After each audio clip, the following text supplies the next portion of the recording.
I'll ask like a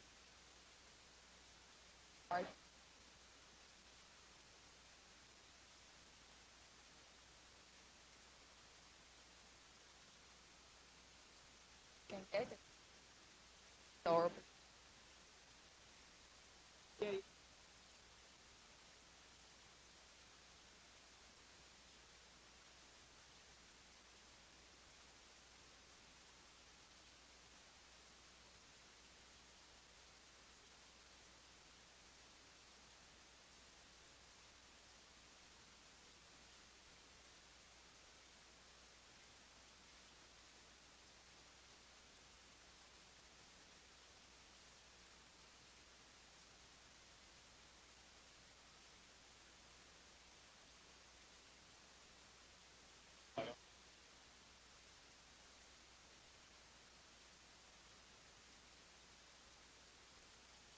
Darren.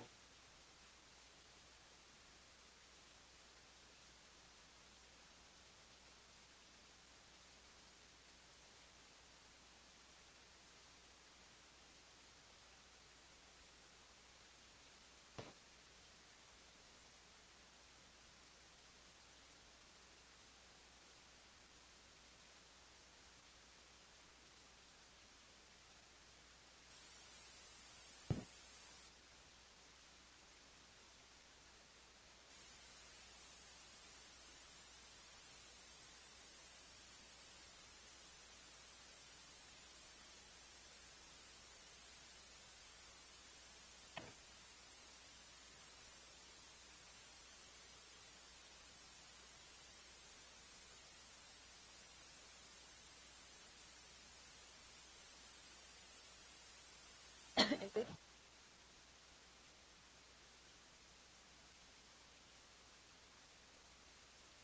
help?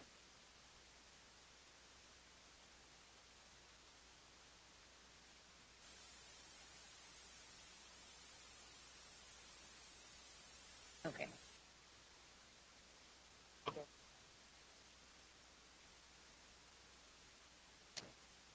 Hi everyone. Thank you for joining us this morning. I'm Estelle Massé from Access Now. I'm EU policy analyst working out of our Brussels office, and I'm really happy to welcome you on this last day of RightsCon. Thank you for being here so early in the morning. I think Edward Snowden helped us there.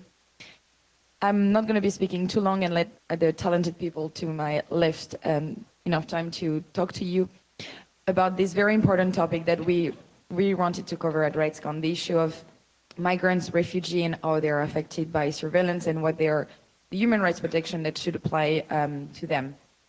In order to set a little bit the debate that we're going to have this morning, which would be particularly focused on the current issue that the European Union is facing, but also looking at the issue from a global perspective, I would like to provide you some with a little bit of context of what's the political situation in the EU at the moment in order to help the general understanding of some of the issues we might be mentioning. As you probably know, the European Union and most of its countries are being faced with the arrival of a massive amount of refugees for about a year now, mostly from Syria, leaving the country for obvious reason of to flee from the threats that they're facing in their country. And while they're entering the EU, they're facing with a lot of challenges in order to first be able to stay there, or in order to have a normal life there, or even by integration in the European society itself. In addition to that, we're seeing a response from the European governments, particularly targeted at them, that is, instead of putting forward measures in order to integrate them in the society, are developing or putting forward legislative proposals that particularly target them for surveillance and discriminatory measures in order to keep an eye on them or trying to limit the flow of migrants.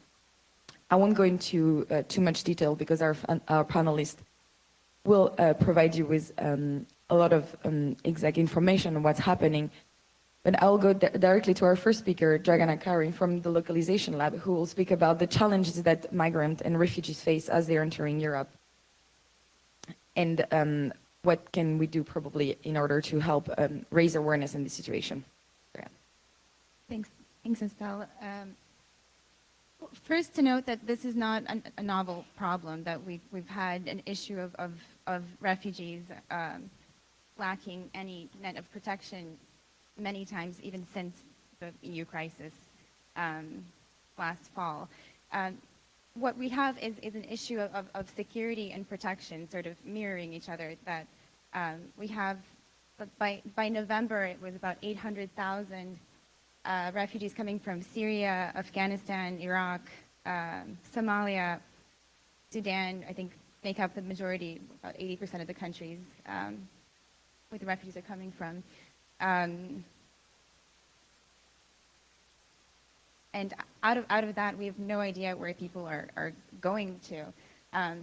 Having said that, EU does have obligations to these people. The Schengen free travel zone has really been broken since beginning of fall to the incoming refugees. What they're facing is smugglers, traffickers. They're facing not knowing where to stay. They're facing xenophobia. They're facing hate crimes, amongst many other things. There's about 10,000 children that are completely missing or that have been disappeared, according to UNICEF, because there's no registrar. There's no accountability to where people are going. Aside from that, we have thousands of women that are missing, mostly through Romania, Bulgaria, through the Balkan route.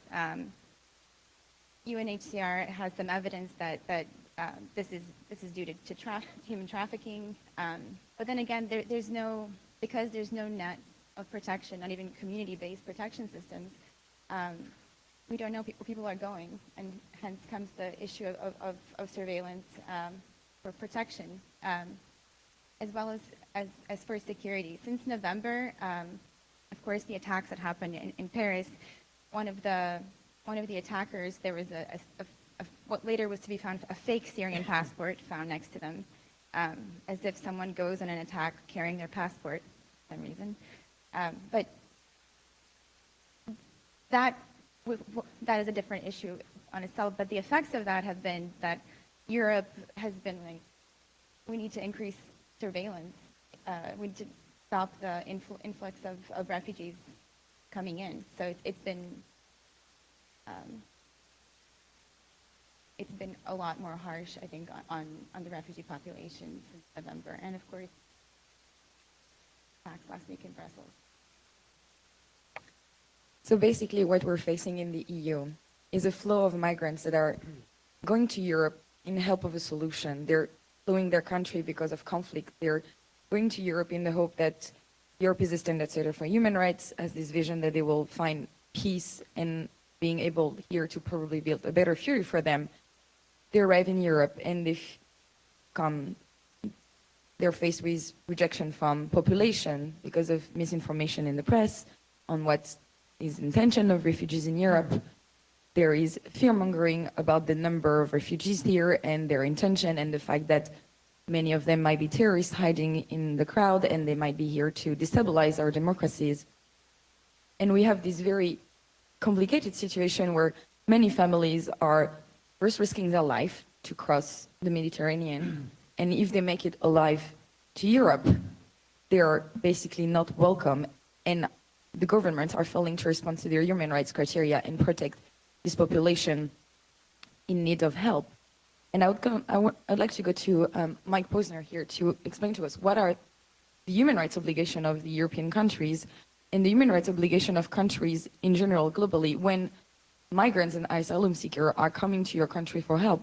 What should be the response, and where is European Union failing particularly here? So thank you. I just say, just by way of introduction, I'm now at the Stern Business School, running a center on business and human rights, but I worked for 3.5 years in the State Department. So I'm presenting in some ways a perspective on government and of government. The obligation of states is under the Refugee Convention not to return people to face persecution. That's the 51 Refugee Convention. And it's being I would say, ignored in the extreme. But let me put it in a broader context, if I will, and I'll come back to that.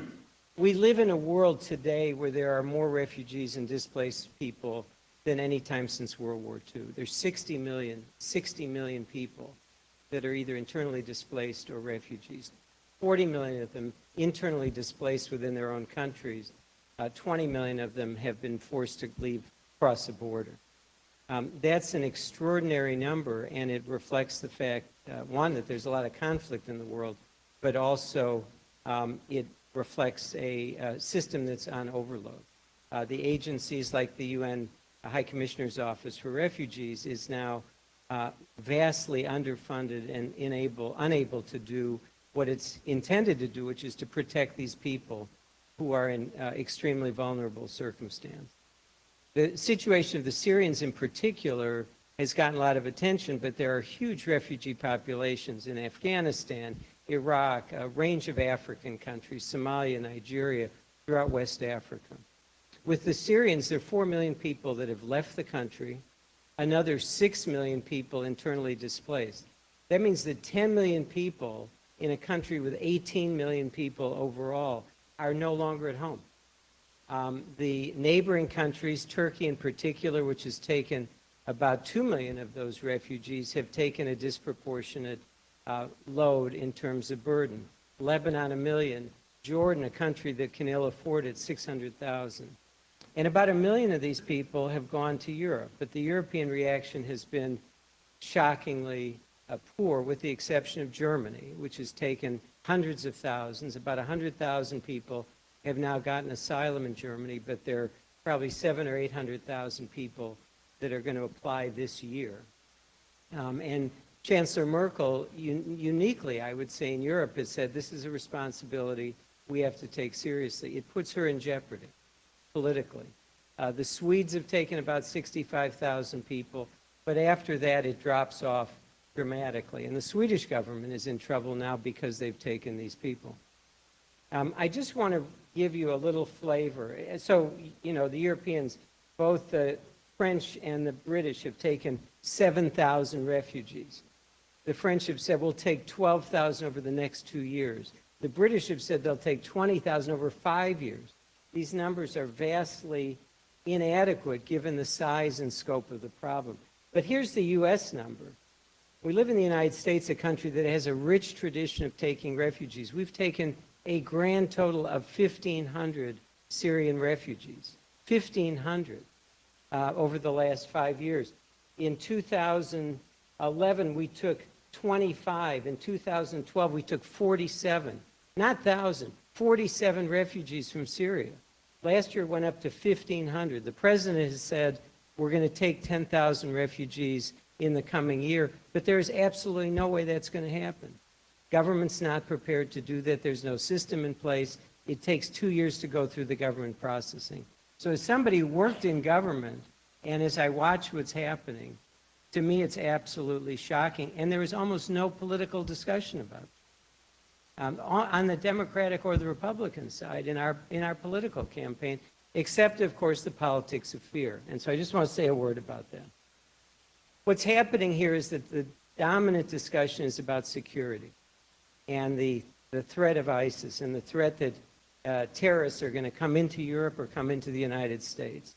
The politics of fear is engulfing our political systems, both in Europe and North America. And it is something that I think people who are concerned about human rights ought to be raising concerns about. Never mentioned in debates. It's never mentioned, it's rarely mentioned in political discourse. And the discussion in Europe is now all about how to keep people from coming to Europe. In the name of fighting smuggling and trafficking, Europe and NATO, which the U.S. is part of, have now sent an armada of Navy vessels to sit in the Aegean Sea between Turkey and Greece and to prevent people from coming. It's framed in terms of anti-smuggling.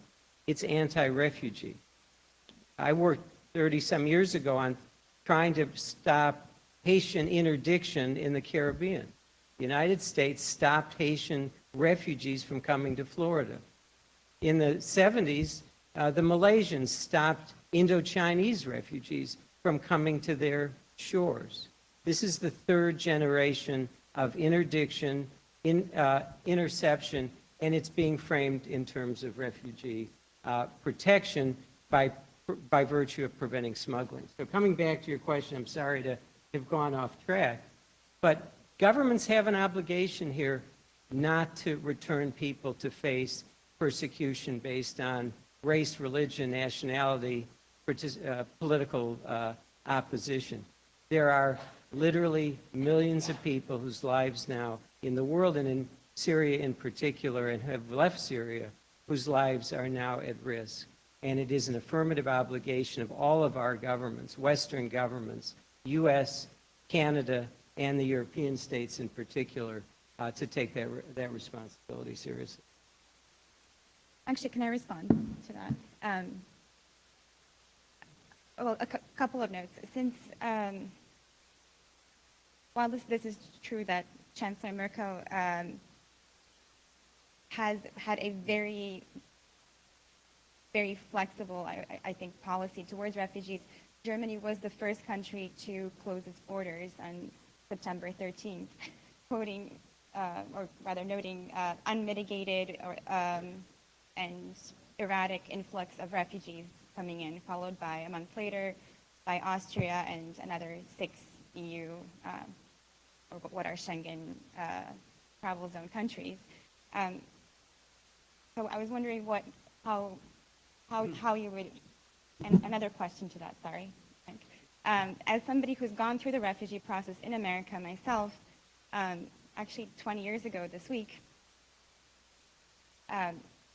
it took about 3 or 4 months 20 years ago to come to the States, applying for, not as an asylum seeker, but applying from Bosnia to come to the States. And recently I've helped with paperwork for a young lady to come from Afghanistan, which also took about 3 or 4 months. So what specifically is preventing us from helping Syrian refugees coming in? Because it's not necessarily the process itself. There is, I think, a lot of xenophobia when it comes to this population coming in. And this is not a secret. This is something that's been publicly stated by governors and senators back in the fall, pledging we will not take any Syrian refugees. And I'm wondering what specifically is it that's preventing us from bringing in 25,000 people like Canada did, which is disproportionately.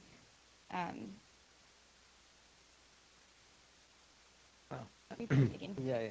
First of all, on the German point, what you say is right about their closing the border, but they've also allowed to come in something in the order of 800,000 people, and it is so much greater.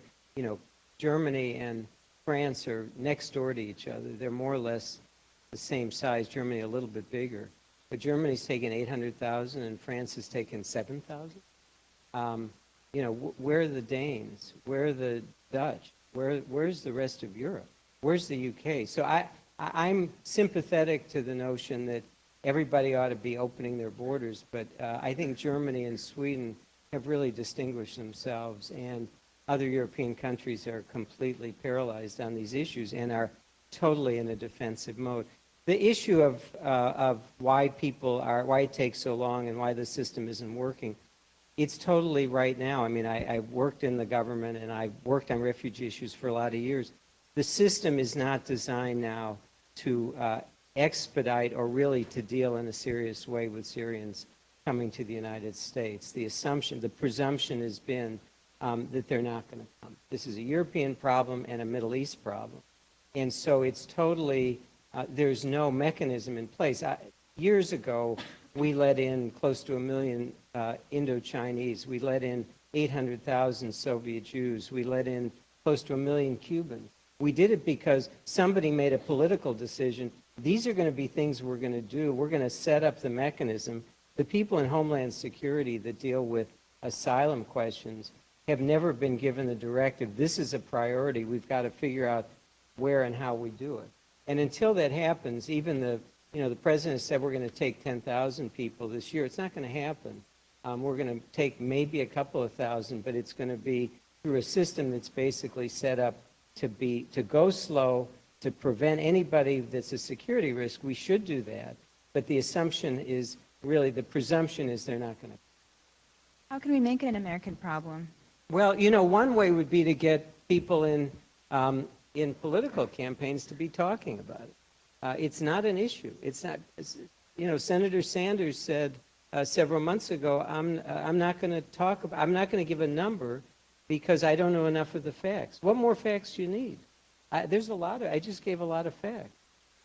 Secretary Clinton has said 60,000, which is a better number than 10,000, which is a better number than 1,200. But again, it's not part of our discourse. The discourse is dominated. I don't want to get into the politics of America right now, but the reality is the politics of fear dominate. We have candidates running for president who say, we don't want any Muslims coming in. What is that about? How does that correspond to Americans' history? And so until that's challenged, not just by saying, oh, that's bad, but being specific about saying there's a huge crisis in the world.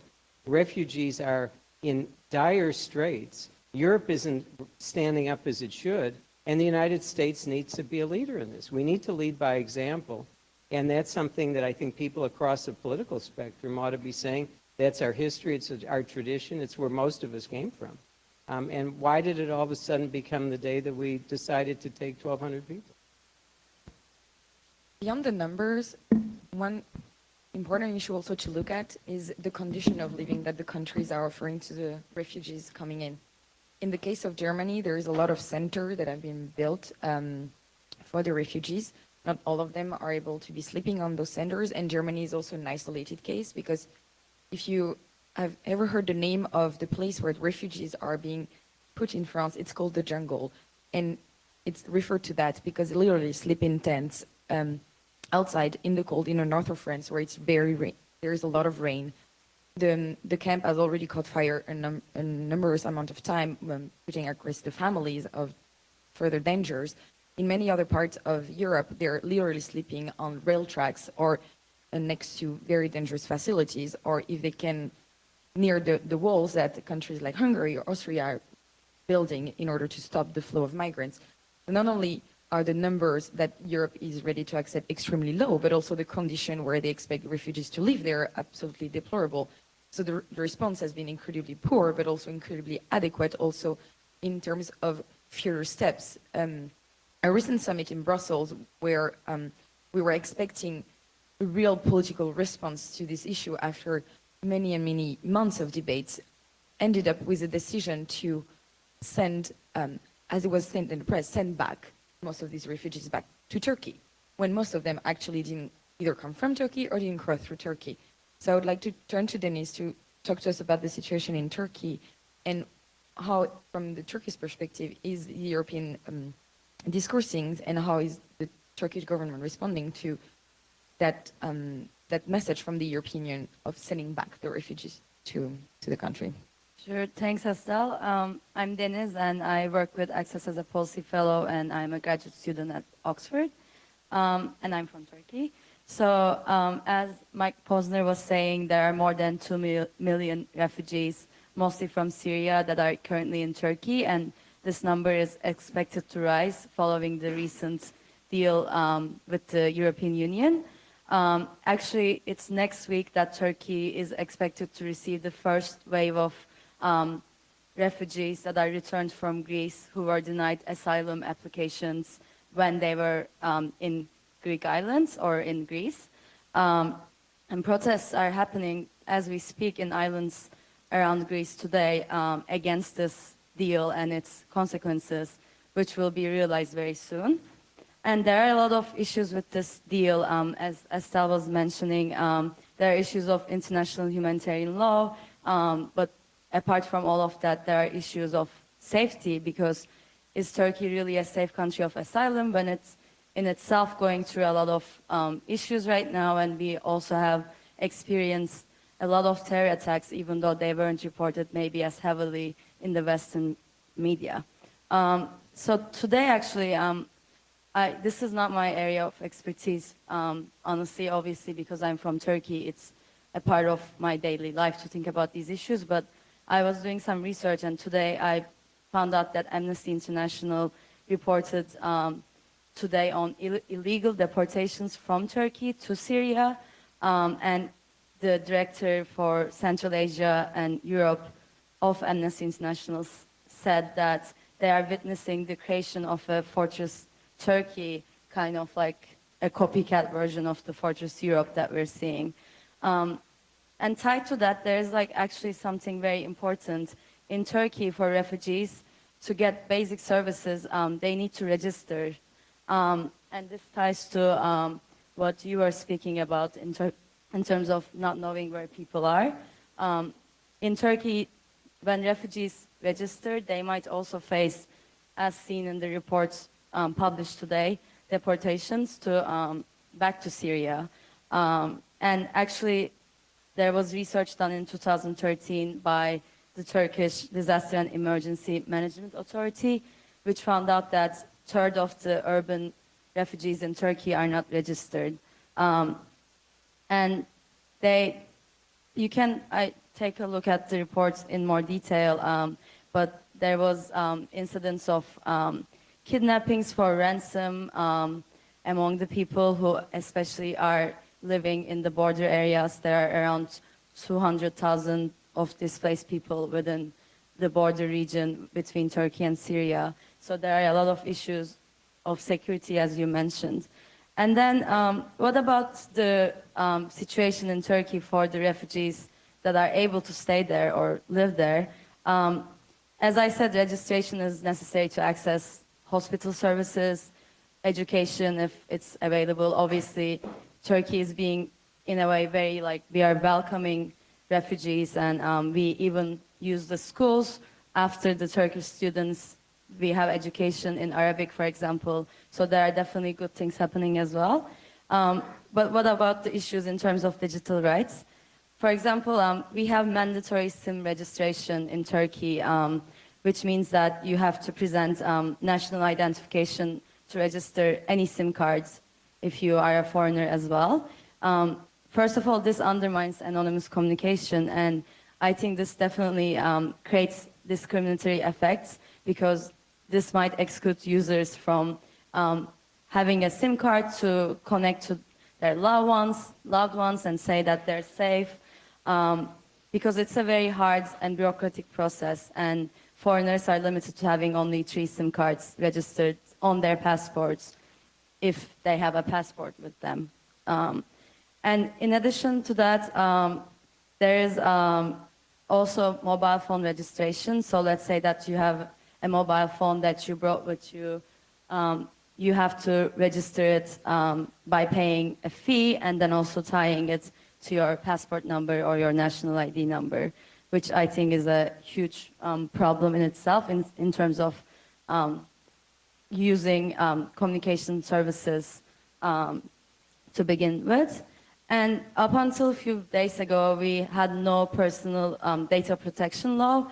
In Turkey, we have constitutional protections for privacy and right to data protection, but there was no actual law. Turkey wasn't one of the 100-something countries that had a data protection law.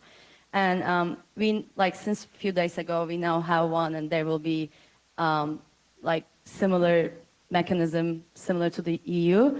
But what has been happening for the past few years, we don't know, because, for example, we know that countries collaborate with each other for law enforcement, national security. For example, the latest transparency report by Microsoft shows that the highest number of law enforcement requests came from Turkey. There were around 40,000 requests around the world coming from law enforcement agencies for user information, and around 10,000 of them came from Turkey, which was the highest number, followed by France, the US, UK, and Germany. So these are all important issues, and I guess this is, sorry for sharing maybe too much information, but I think this shows also the multi-sided nature of the problems when it comes to the privacy of the refugees, and also to the other side of the coin, the security. So. Just to add a couple of notes to that, when you are registered as a refugee, when you leave your country, until you leave your country, you're not a refugee. You're an eternally displaced person. Once you leave, my research, in my other life, has been on UNHCR efforts to teach people what it is, what a registration does for you. Which is supposed to allow you free legal aid, in some cases monetary assistance, shelter, food, water and sanitation, and communications has just recently been part of this package of aid package to refugees, or things that you're entitled to as a refugee, right? They've done a pretty poor job of telling refugees or notifying refugees what they're entitled to. This is to Iraqi refugees coming to Syria and Lebanon about 8-9 years ago, and more recently in Turkey and Lebanon and Jordan to Syrian refugees coming in, which is why we see a fraction, and when I say a fraction, about a third or a fourth in each of these countries of refugees who are there versus those who are, about a third or fourth are registered with UNHCR and know that they are entitled to certain things. And this ties into what Mike said earlier. This is largely due to them being extremely underfunded and not asking for more money because they can't even serve the population that they are supposed to serve originally. And secondly, Turkey has a policy of keeping refugees within a 10-kilometer border, larger border within the countries. And this is not something just with Syrian refugees or Iraqis, but this has been true since '92, I think, since the influx of Kurds coming in. Which is why, I mean, when you look at data from UNHCR or UNICEF, there are a lot of, majority of kids are going to school around that are in the camps around Kilis or Gaziantep, but they are within this kind of buffer zone, they are allowed to leave, but by allowed to leave, I mean, if they escape, and they're allowed to move around. By international law, they're allowed to, given freedom of movement, right? But I think that kind of explains a bit what you were saying, Denise. As we are moving to the issue of privacy, we have a few questions here, and I will also be taking questions to the room. So I know we have one question here. Just to explain a little bit, we'll take the first question. We have had a lot of debate on privacy around refugees because we're faced with this dichotomy that a lot of the measures that are being put in place are targeted at creating a tracking of migrants. In particular, this new project in Europe that will be released very soon, that it's called the Smart Border, which has the objective of identifying the so-called overstayers in the European Union, which affect particularly the asylum seekers and the refugees. And at the same time, we've seen an issue in some countries such as Italy in failing to register properly the refugees in order to provide them with the needed assistance and the needed legal help and social help.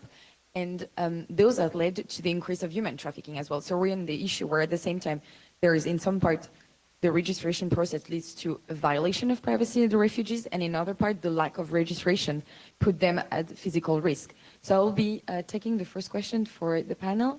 Can we ethically distinguish between privacy rights of citizens and those of refugees/asylum seekers? And then I will be taking the question of the lady in the back. Do we have a microphone? Would you mind coming closer? Maybe. I'm sorry.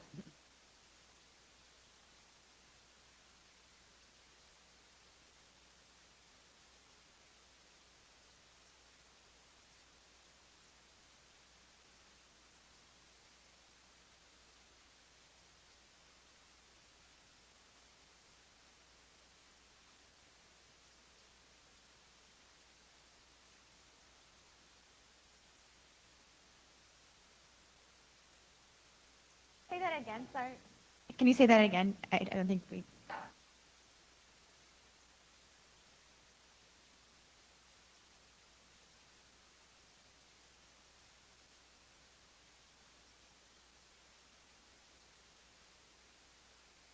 I will repeat your question to make sure everybody in the room heard it. The first question was to speak more about the surveillance affecting the refugees from Syria, specifically to malware put in their device.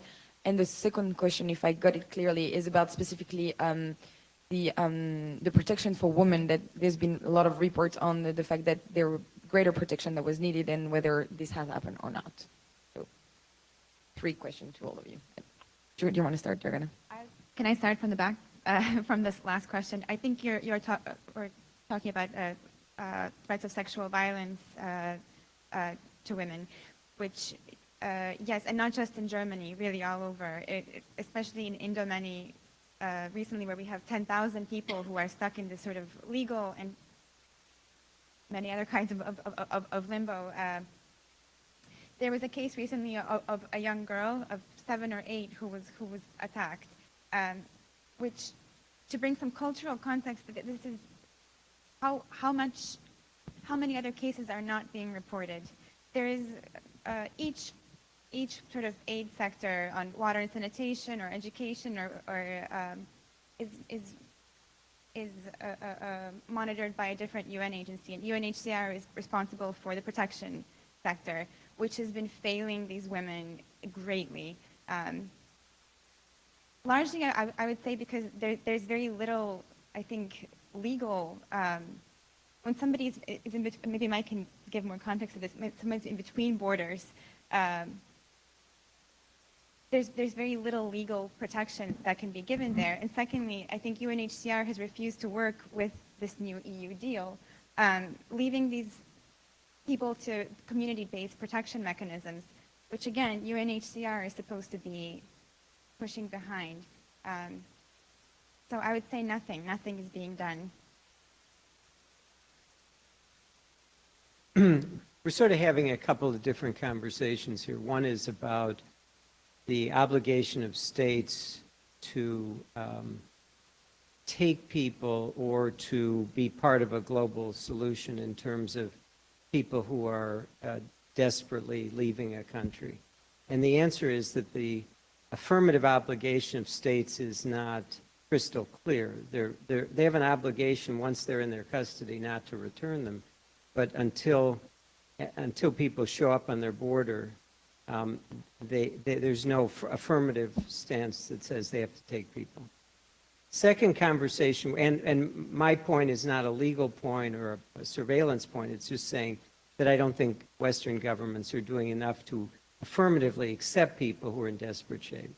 The second question, or the second issue, which you raised and a number of the other comments that we made, was about what happens when they actually get into these Western countries. How are they being treated? And are governments doing enough to protect them? Again, clearly not. And there are probably a range of issues relating to surveillance. There's obviously relating, as you're describing, to mistreatment of women in particular. So many of these refugees are women and children. They're vulnerable populations. National mood in Europe is not very positive now. It's very negative. And so they're ostracized. They're put in isolated places and they're mistreated. And the governments are on the defensive because, again, politics of fear. There's a sense, why'd you take these people in the first place? So those are really challenging issues for governments. I don't know that any government's doing a stellar job, but they're certainly aware that there's a problem there. And then there's a third set of issues, which this panel is supposed to be about, relating to surveillance. That's I guess, your first question. But to me, technology is both a tool to help figure out where are these people, who are they, and to get them out of harm's way. And then there's a range of questions about whether governments, either the Syrians or the countries where they land, are messing around with their privacy rights. I have no doubt that that's happening across the board. But again, if I were to prioritize, I'd say we have life and death issues. How do you get these people out of harm's way? Then you got to deal with how are they being treated once they arrive. The surveillance issues we should be mindful of. But in the scheme of things, I think that, those are things we have to operate on a parallel track. I'm not saying they're not important, but I think we have a desperate need now to try to figure out how to get people into safe places. I guess I can take the first question on the screen. Well, I'm not a philosopher, so I don't think I can say yes, we can or no, we can't. But I don't think that we should because the rights we're talking about are universal. So I don't think that we should discriminate between any type of citizenship or documentation when we talk about right to privacy, for example.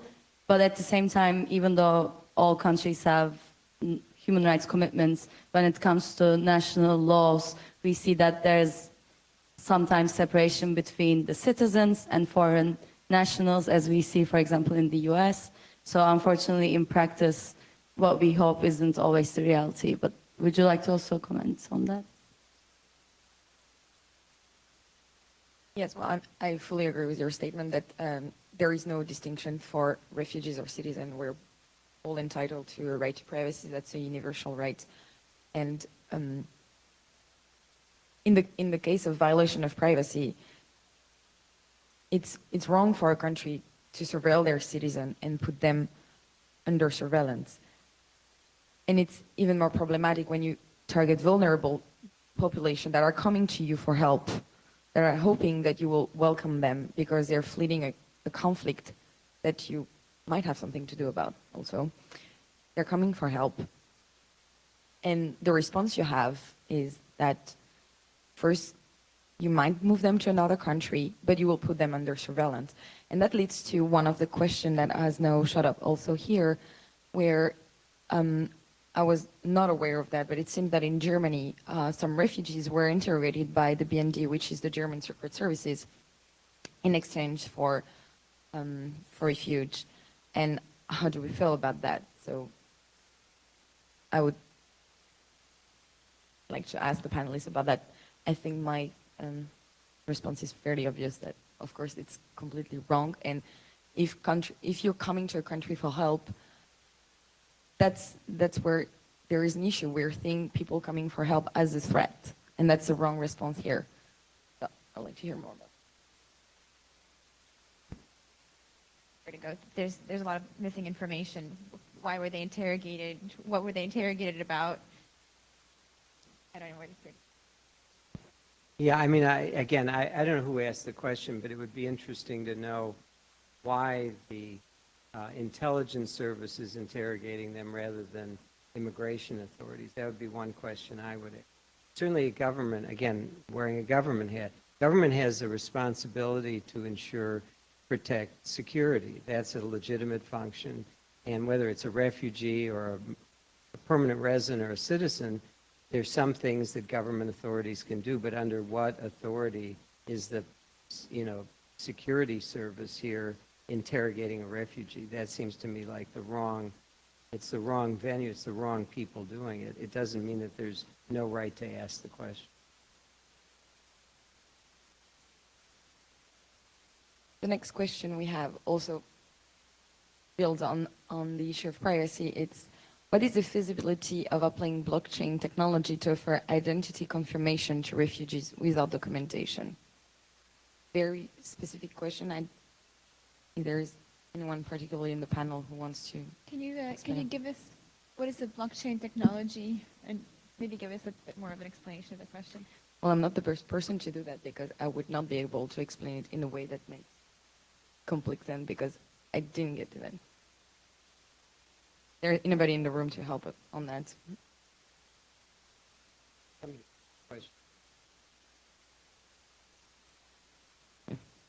We just did a international development hackathon at MIT, Tufts, and Harvard, where the idea of using the blockchain technology is, and I'm not the best person to explain blockchain technology other than to say that it is a public ledger on the internet that's verified every 10 minutes or so. So it operates outside the existing legal structures, and it's a way that you can verify various things. It's used as the background for Bitcoin, but now it's being used for moving contracts back and forth and as a private international way to create some form of documentation. So the idea that you could put identity up there as a separate way of verifying identity other than documents is something that's being looked at and worked on. first for humanitarian purposes, but then it could actually even be used beyond humanitarian purposes to identify people's reputation, their capabilities, and even in an open world environment, get jobs and other types of things. So it operates outside the political sector, outside the government sector, but then you have the need to be able to accept that to create opportunities for people to move back and forth and work. So that it operates independent of the documentation itself. Okay, maybe I think we'll leave the blockchain debate here in the sense like I'm sure any of us four can speak to that. But one of the things we wanted to do on that panel is also go a little bit beyond Europe and discuss other practices or measures that has been in place in other countries. So the EU debate is particularly important because of its relevance at the moment. But one issue that we've been discussed a lot in the news is the relationship between the United States and Latin America and Central America, and how people coming from South America in the U.S. are being treated as they arrive, and the security measures at the borders. We hear a lot about in Europe about this wall between the U.S. and Mexico, which is being used as an example and a reason for some EU countries, sort of a legitimacy for building that wall, saying that this model exists in other parts. I don't know if Mike, for instance, wants to speak a little bit about that. Well, I'm not a fan of the wall, if that's what you're asking. Look, we've had a debate here for 50 years about refugee protection and how to treat people when they come across the border.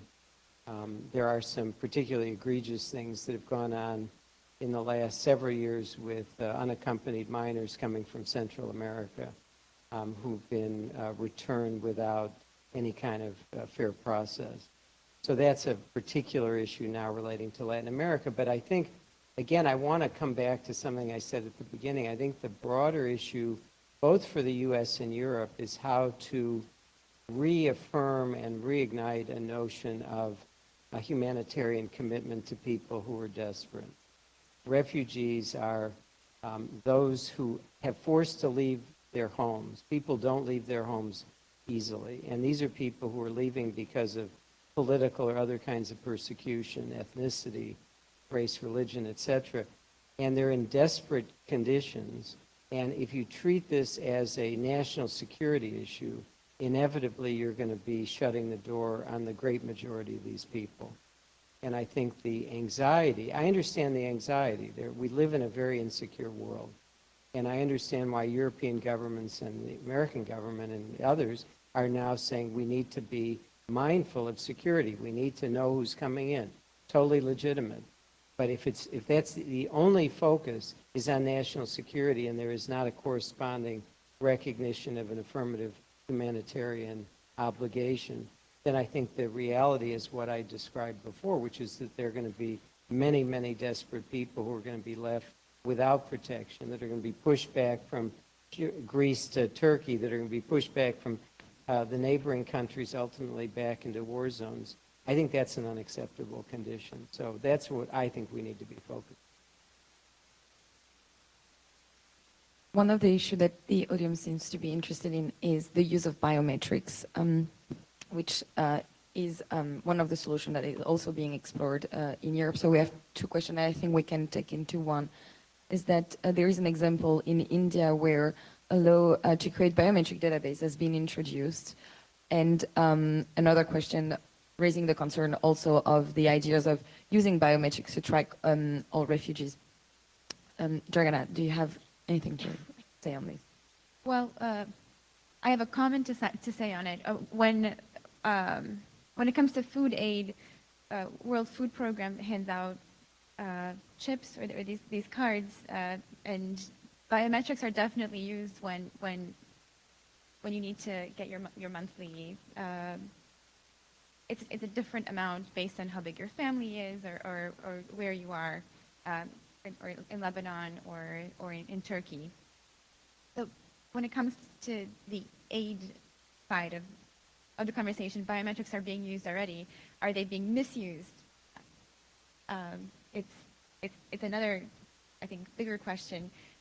You mentioned the other day when we spoke about the French virtual border, or do you maybe want to tell us a little bit about that? Because that was really fascinating, and I think plays in here in this like conversation on security and protection, where it's something that can be used for good, and I don't know if it is.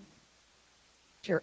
So the program I was referring to when we discussed is a legislation that the European Union has been trying to put forward already 2 years ago, which is called a smart border package, which initially is not targeted, let's say, at refugees. It's something in order to implement a new types of visa control. This program is in addition to the 4 legislation we already have in place in the EU on visa programs, and is been done without assessment of the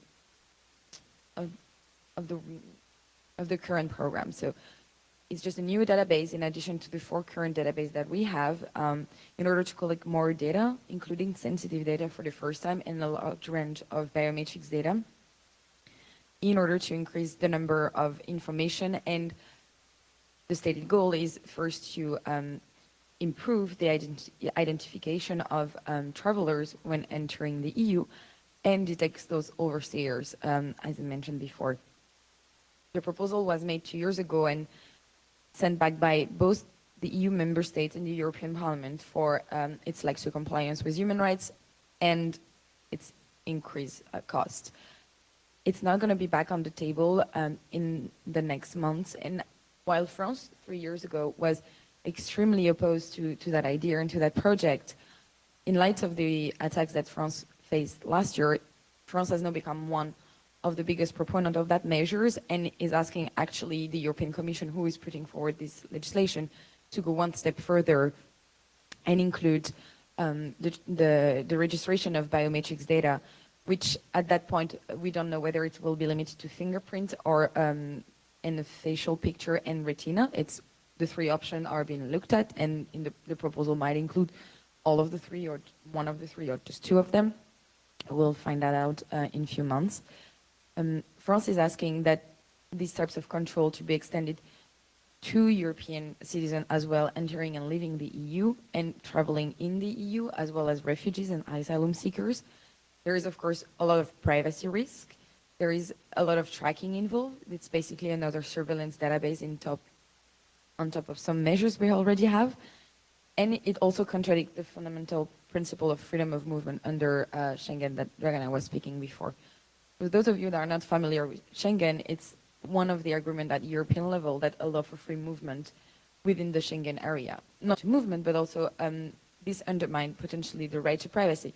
And this is quite problematic in the sense that it's been done without any proper research on whether this is really needed, whether this will achieve the goal that it's proposed to, but it's fundamentally going to create a large amount of database that is accessible. When the database is created, it's not only accessible for the purpose that the government are telling us it's being accessible, but also it can be accessed for misuse and for other purposes, which is the case for the already existing databases, and raise a lot of concern. And it's very problematic for European citizens, but we enjoy a pretty strong right to redress. Why it's problematic, we can fight in court to protect us, but it's even more problematic for vulnerable population, including migrants and asylum seekers. They're basically first faced with the fact that they want to stay alive, they want to find good living condition, and then when they arrive here, they're faced with even more abuse of their human rights.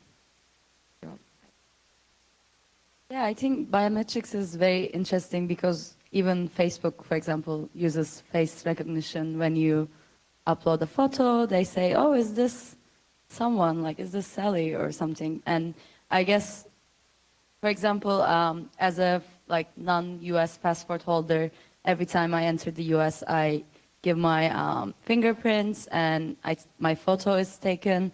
So I think there's like a lot of already existing infrastructure for not only just refugees and migrants, but also for like non-nationals entering a country on a visa. And I guess, for example, in the case of India, when a measure like this is introduced at a national level, there should be public debate about the privacy implications, as well as an understanding of the risks. Where is the database going to be? What will be the security protections of such database? So I guess without public debate on these, such measures will and might become problematic in the future. Let me take a somewhat contrary view, or at least raise the issue.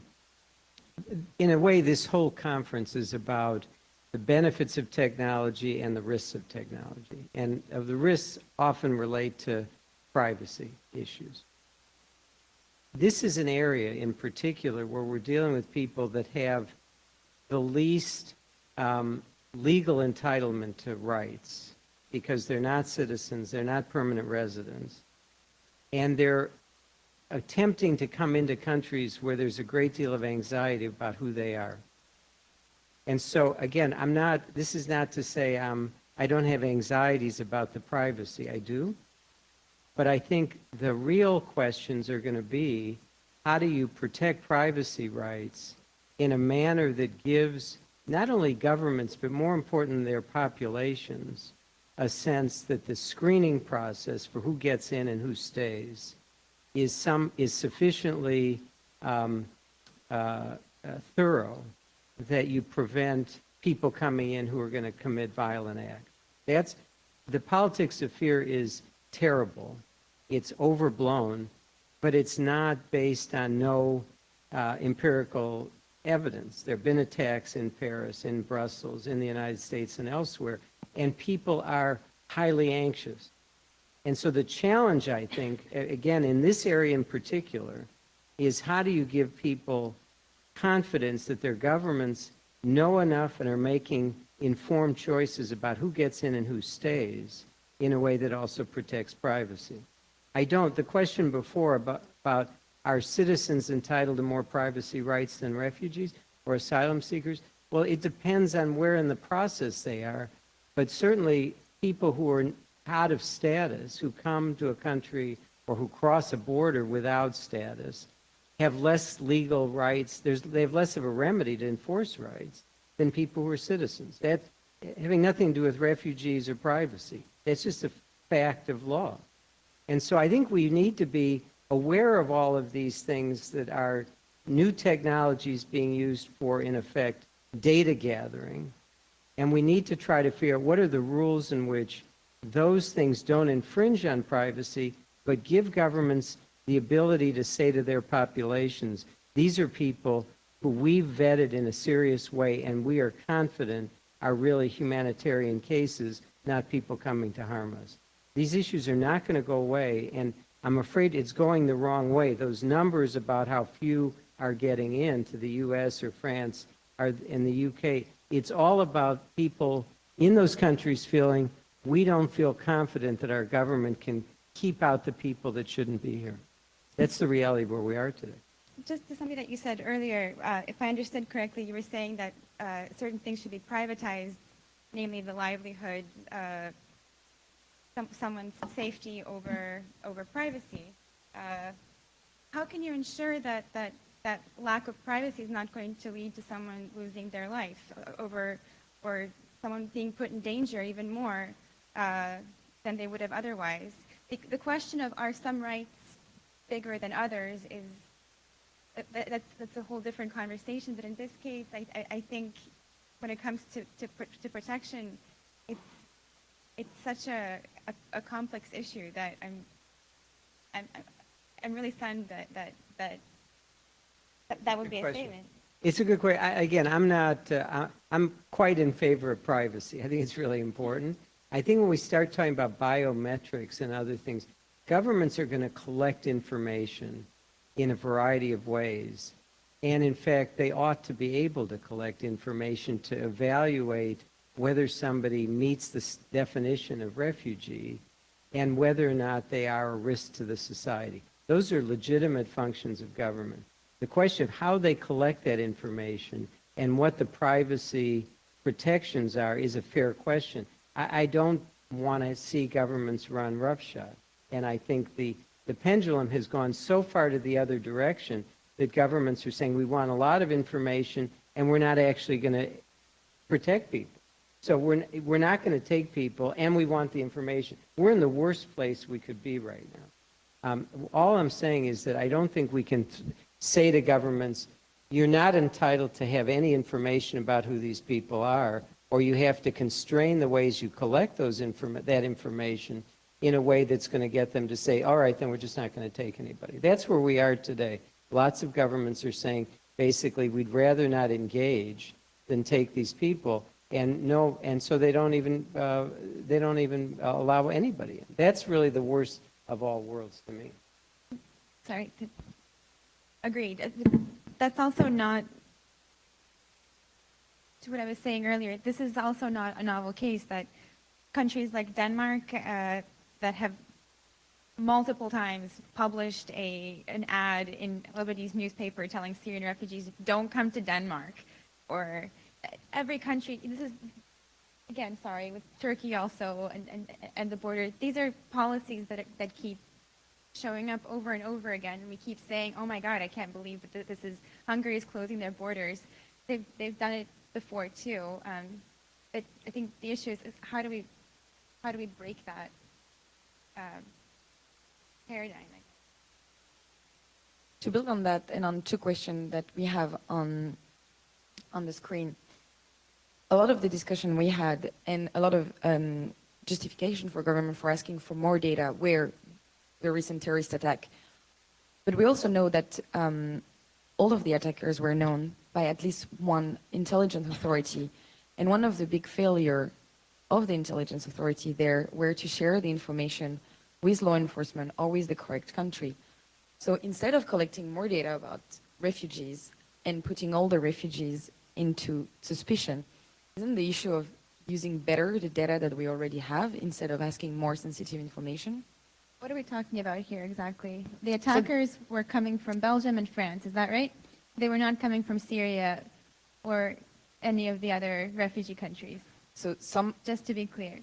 Yes, some of the reasoning from the government were that few of their attackers have been in contact with refugees, and therefore their suspicion, but no proof to date, that refugees are part of that movement or are planning to do some sort of attack.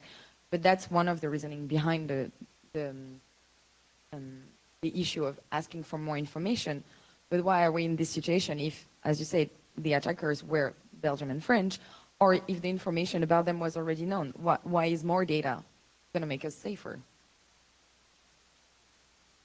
What's the reason behind that? Well, look, there's a lot of information in the hands of one or another European government that's not shared with others. That's one problem. Another problem is that there's not enough information about who's coming in and out of Syria. That's a legitimate thing for governments to ask about, and there's not enough information about that. There's also a challenge to governments, like the U.S., as they ramp up a refugee admissions program, that they need information about who's applying. And that inevitably is going to get them to ask for more data. It's going to happen. And each government has to decide what their procedures are. But it's a legitimate thing for them to be asking, who is this sitting in the room being interviewed? And what do we know about them, and what can we know about them? That is inevitably going to create some pressures on privacy. And so I'm not saying I ignore the privacy issue. It's a real issue. But I am saying we're not even at the point where governments are ready to set up a process to invite people to come in, let alone deal with some of the questions that we're talking about here. Right now, these people are being shut out of most Western countries, and that's where I think we need to focus our energy. We have one question at the back. I think we had a microphone in the room.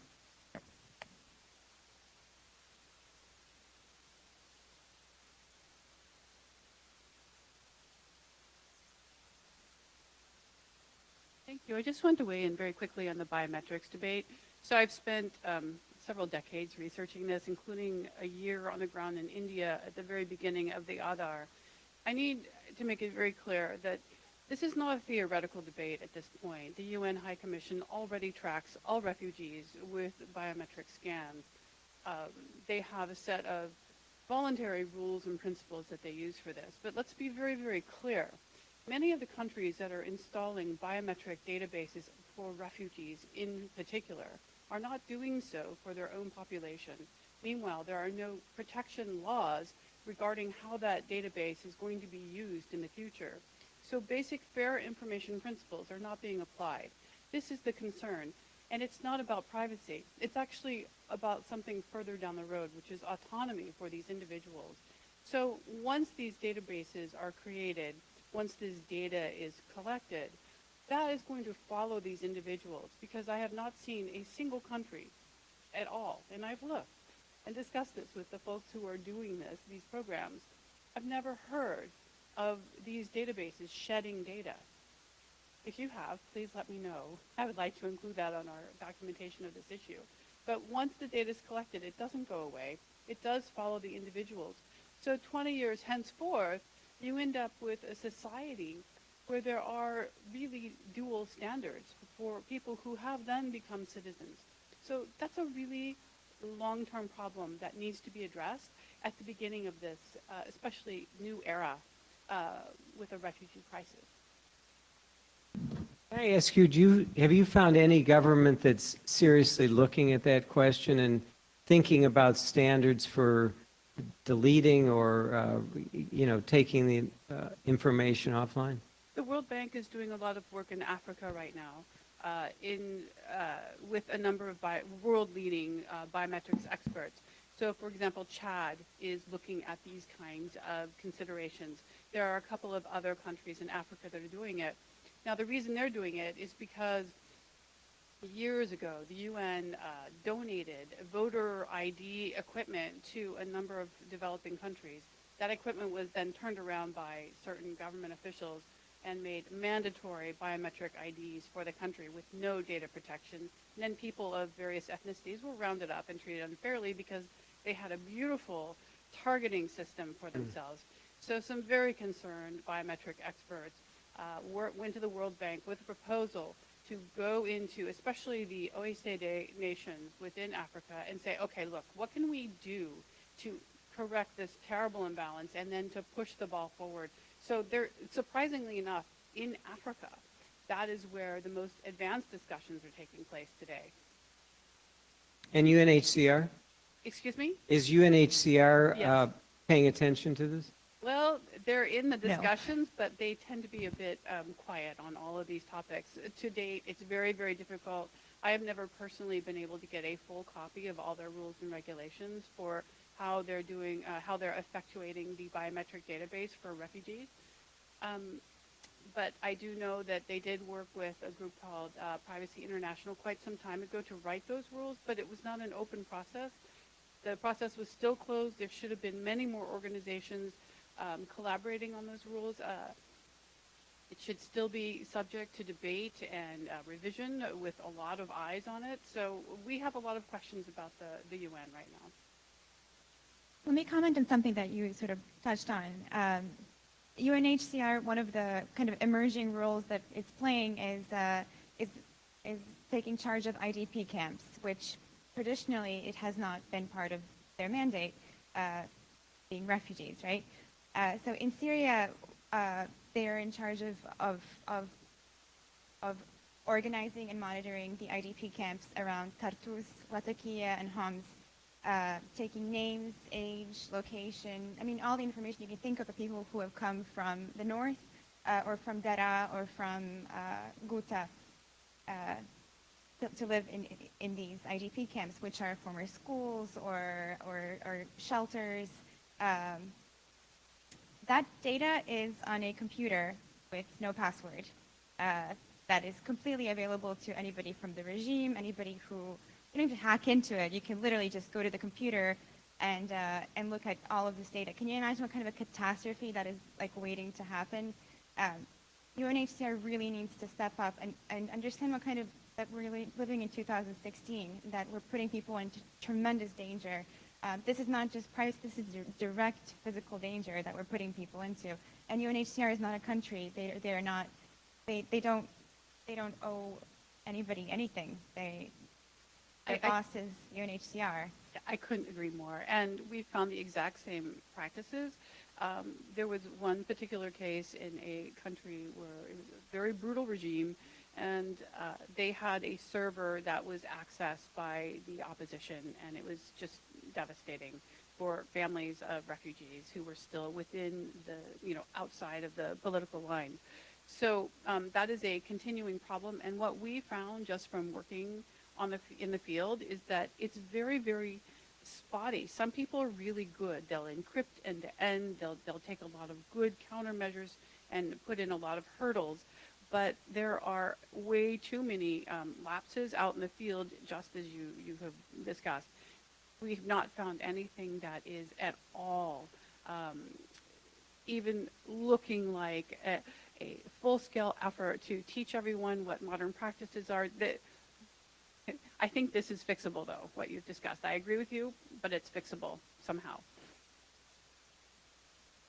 I think, unfortunately, we'll have to wrap up the discussion. So we've been discussing extensively the role of government and their poor or lack of support for refugees in terms of human rights protection, in terms of privacy. One element that we probably have to consider as we continue this discussion over the next weeks and months is also the role that private companies can have in either helping the refugees or also the role that they can sometimes play in surveillance. That's something that is broadly discussed in the surveillance context in general. I would like to thank you all for being there, and please help me thank the panelists for their brilliant contribution to this morning session. The program at RightsCon continue, and we hope to continue these debates with you. Thank you.